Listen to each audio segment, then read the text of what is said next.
Hello, welcome to another video. Today's video we're going to be talking about adding more variety into your diet. Whether you're raw or vegan or whatever, how to effectively add more variety so that you can feed and grow your gut microbiome.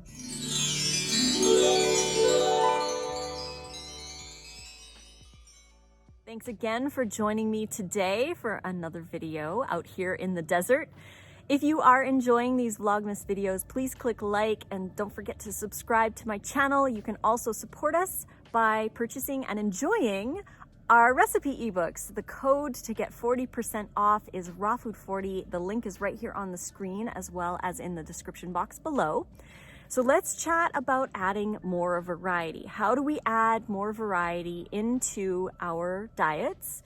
And how to deal with kind of the gas and bloating thing. Because if you're new to raw food, if you're even new to veganism, you're eating a lot more plants, which means a lot more fiber. And not everybody has the gut microbiome tuned to be able to digest that much. And when they go raw or they go vegan, they feel a lot more gas, a lot more bloated, and they're not sure if this is right for them. But really, it's not the food that is causing the issue, it's the lack of gut microbiome strength that is causing these issues. Now, obviously, there's going to be gas when there's fiber because there's the fermentation that happens. The bacteria is converting the fiber into short chain fatty acids, and there's fermentation that happens in there. But when there's an over amount of it and it becomes uncomfortable, that's when you have to take a step back and ask yourself, what can I do to help my gut microbiome instead of eliminating all of these foods and not even addressing the issue? Because we want to get rid of the symptoms. Obviously, it's uncomfortable. So when we're eating these foods, we don't realize that it's not really the food. I mean, yes, obviously it is the food because the gut is digesting the food, but if the gut is strong and if the gut is diverse, then you can eat these foods a lot easier with a lot less gas than if you had a weaker gut microbiome. So how do we do this? How do we add more variety into our diets? Again, whether you're raw or vegan or not, adding more plant-based foods to your diet is scientifically proven to be beneficial to human beings. We need that fiber. And the people who are eating 30 or more different varieties of plants every week have the strongest gut microbiome. So the more that you eat, the stronger your gut becomes and the more diverse your gut becomes. So you're able to digest a lot of these different food combinations and different foods because you've got that gut microbiome that is growing strong for you. When you eliminate these foods, then you potentially can starve a lot of the colonies that are in your gut. So when you do go back to those foods, they might feel a little irritating because the gut has been weakened because you haven't been eating those foods. A great example is beans or broccoli or say cabbage. If you don't eat these foods often, when you do, typically you get gas and bloating because your gut is just not tuned and not ready. And it's not your fault. It's just because you don't eat those foods very often, and you don't have to feel guilty or bad about it. Just observe what you're doing and adjust. Add more as you go. Adding more slowly is going to help build your gut.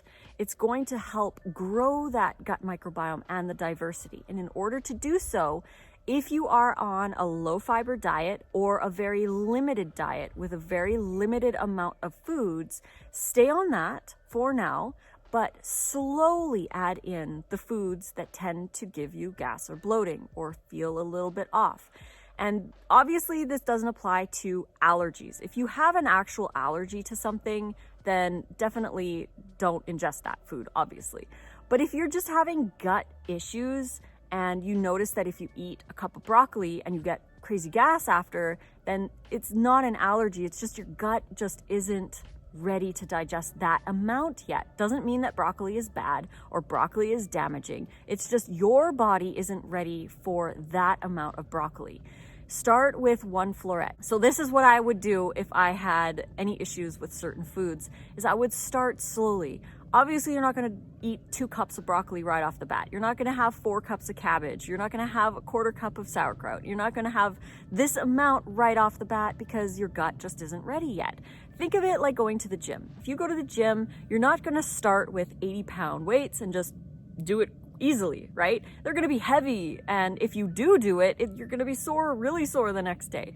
You wanna start with a smaller amount and work your way up. While you're building the muscle, you're increasing the weights. Same with your gut microbiome. So if you wanna build it, you have to start slow. Start with a little bit of broccoli. Like, even if you chopped a little tiny floret and sprinkle it on your salad, just enough to give your gut microbiome a chance to start growing.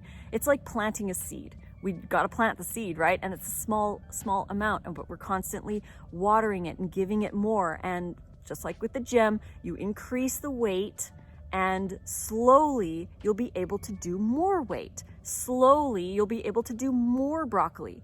And you don't need to eventually end up eating 2-3 cups of broccoli every day. It's more about variety. And just adding a small amount of other varieties of foods to feed that gut microbiome so that you can have a strong gut microbiome. So you have a big salad with a lot of variety. I know a lot of people will look at our salads and say there's way too much variety in there, it's bad food combining. How are you digesting that? We're digesting it because we've trained our gut microbiome and we've grown our gut microbiome to be able to digest those combinations and that volume of food. It was never like that before. And yes, there are times that we don't have the great variety because maybe we need to go grocery shopping. We only have a few things in our fridge left. But it's over time, constantly being aware of what you're putting into your body and being aware of the variety that you're adding in. So start with what works for you right now. Make sure that you're eating enough calories to get through the days so that you're not under eating, obviously. So start with that, and then slowly over time add little bits of other foods. And you may notice that a smaller amount of those foods feels just fine. And then you could do cabbage, for example. You start with broccoli and suddenly you're fine with a 1/4 cup of broccoli in your salad and everything's great. And then you can start adding cabbage. You could add a 1/4 cup of cabbage or even just a tablespoon of shredded cabbage. Or if you're doing sauerkraut, add a little bit of sauerkraut and work your way up to a decent amount. Obviously, we're not going to be eating a salad with 2 cups of broccoli and 8 cups of cabbage and 2 heads of lettuce. Obviously there's a volume amount that we can tolerate in our stomachs, but variety is key. So you're going to be adding a little bit here and there and get that variety to build the gut microbiome so that you can digest those varieties and those combinations of foods. If you're not eating broccoli for months and then you eat 2 cups of it, yes, obviously that's going to cause a little discomfort. But if you eat it every single day or every second day or whatever, then you can tolerate broccoli a lot easier than if you were avoiding it for multiple months and you eat it once in a while. Same goes for beans and same goes for sprouts. Same goes for any greens or any fiber source. If you're not eating it regularly, then your gut microbiome isn't tuned to digest those things and those combinations. So I hope this video helped someone out there. Again, it's my opinion, it's a grain of salt. I've learned this from a lot of doctors who focus on fiber variety and plant-based diversity. So these are kind of things that I've learned over the years, and I'm really into fiber, as many of you guys know. I love fiber and I love fiber diversity. So that is one of the main things that I focus on aside from abundance. I believe abundance and variety are the top keys to any successful long-term healthy diet, especially raw, especially vegan. So yeah, just add some slowly, work with your body, because everyone's body is different. Everyone's gut microbiome is different. It's going to be different for everybody, and just work with where you're at and work up to wherever you feel comfortable and feeding that variety into your gut microbiome. So thank you again for joining me today for this video. If you liked it, please click like. Don't forget to subscribe to the channel. And if you want to support us, enjoy 40% off any or all of our ebooks. The code is RAWFOOD40. The link is right here on the screen or in the description box below. You can also enjoy our meal planning app. It's a web-based app where you can plan out your raw meals. We add new recipes every month. It generates a meal plan for you every week. You can add day 6 and 7, but it creates a grocery list based on what is in your meal plan. So it's a really great tool for meal planning and trying out new recipes. So that's at rawfoodromance.com. I hope to see you tomorrow for our next video. Until then, I love you as always, and fruit on.